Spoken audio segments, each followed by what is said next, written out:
Всем привет! Добро пожаловать на канал Inspired by Candle. Сегодня я хочу поделиться с вами очень интересным видео, показать вам, что я делаю со своими неудачными тестами, как использую повторно баночки. Заваривайте себе чаечек, берите что-нибудь вкусненькое, и я желаю вам приятного просмотра.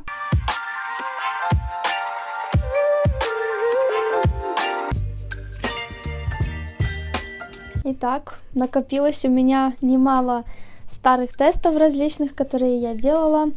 И, пожалуйста, не пишите мне, что как можно выкидывать свечи, их же можно использовать повторно. Каждый может делать что угодно со своими тестами, но так как тесты неудачные, да, зачем мне оставлять неудачные тесты? Вот этот тест прям почти был хорошим. Посмотрите, сколько я протестировала, где-то часов 12, наверное, жгла эту свечу, и только к 12 часу поняла, что фитили сильно горят, прям мощно.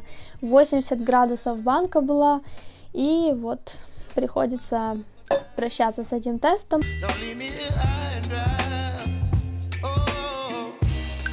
Итак, давайте я быстро расскажу, что я обычно делаю. Первое, что мне нужно, это вот такой вот нож для масла. Им я обычно вышкребаю воск, и, возможно, понадобится еще ложечка. Самое главное, это вот этот вот мощный друг, горячий фен, строительный фен, Heat Gun. Я его покупала на Амазоне, я думаю, у вас в магазинах, он продается повсюду. У нас, например, их очень мало, либо не стоят по двойной цене, поэтому я всегда все заказываю. Ну еще вам понадобится тонна бумаги, вот такой. У меня всегда уходит очень много, но для свечей мне ничего не жалко.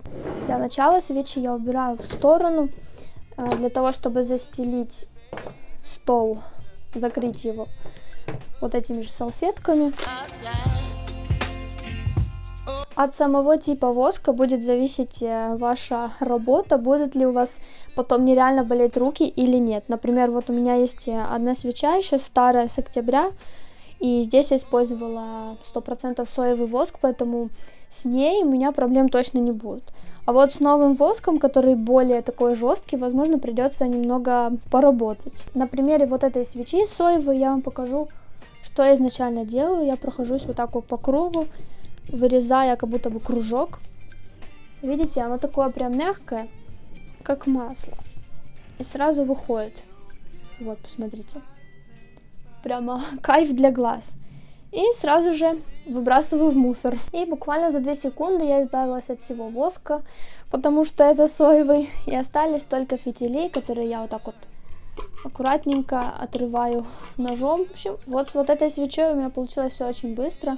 Далее, что я делаю? Снимаю свою наклейку. И как я избавляюсь от всего оставшегося воска на стенках, вы понимаете как. Буквально пару секунд, и весь воск уже растопился. Теперь я просто беру бумажную салфетку, не дотрагиваюсь до банки, и просто вот так вот она все впитывает в себя. Сильно долго не грею, потому что банка может очень сильно нагреться, и вы ее не сможете даже никак в руки взять. Ну, в общем, вот так вот я вытираю, пока я не увижу, что там уже ничего не осталось. Вот, и баночка уже почти готова для следующих тестов. Теперь покажу вам на примере свечу с более таким стойким воском. Эту свечу мне действительно жалко, я жгла ее только 4 часа. Сразу же были очень высокое пламя было, и мне это не понравилось. Жаль, но ничего не поделаешь. Сейчас посмотрим, насколько этот воск мягкий. Вот мне уже, видите, сложнее вырезать.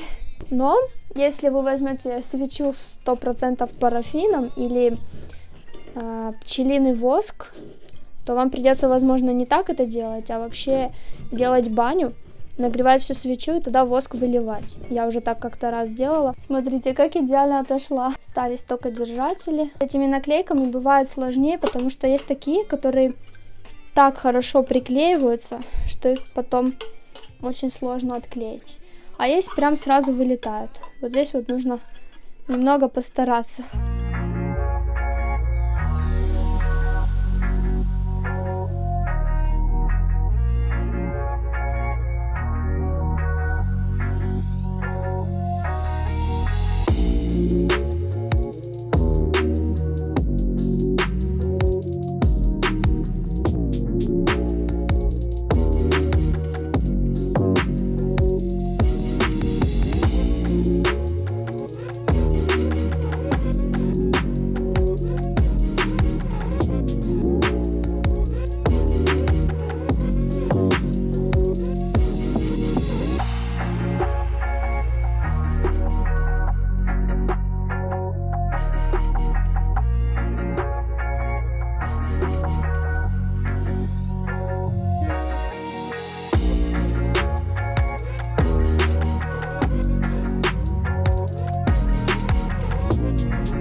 Прошел, наверное, где-то час. Я точно не знаю вообще, сколько время прошло, потому что я слушала музыку, пыталась наслаждаться, в то время как я ломала себе свои большие пальцы. Думаю, завтра у меня немного поболят пальцы, но ничего страшного. Я очистила все свои 11 банок. Они немножко еще жирноватые. Сейчас я вам покажу, что я делаю напоследок. Я беру вот такой спрей.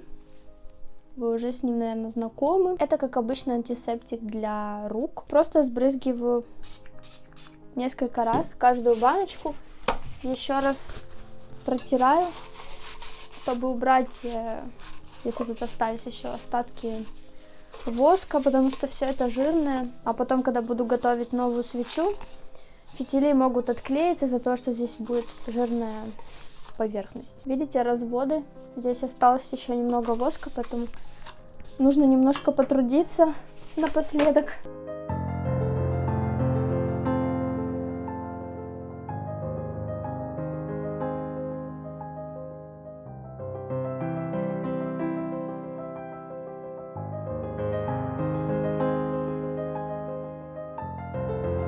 Вот и все, посмотрите, какая красота. Чистые, не жирные. В общем, надеюсь, вам понравилось такое короткое, простое видео. Может быть, кто-то взял себе что-нибудь на заметку. Вообще, я думаю, что никто так не парится, как я, чтобы намывать банки всего лишь для тестов, да. Это выглядит сейчас, как будто я собралась готовить свечи на продажу. Но для самой себя, как бы, приятно брать баночку, которая чистая, которая выглядит, как будто она новая, несмотря на все царапины, да, из-за того, что это как бы жестяная банка, жестяная, металлическая. Так я делаю обычно всегда. Мне кажется, я, наверное, раза 3 или 4 полностью перемывала все свои банки от старых тестов. Большое спасибо, что посмотрели это видео. Надеюсь, оно было вам интересным и, возможно, полезным. Я хочу пожелать вам самого прекрасного дня, самого лучшего настроения на создание новых свечей, и увидимся с вами уже очень скоро.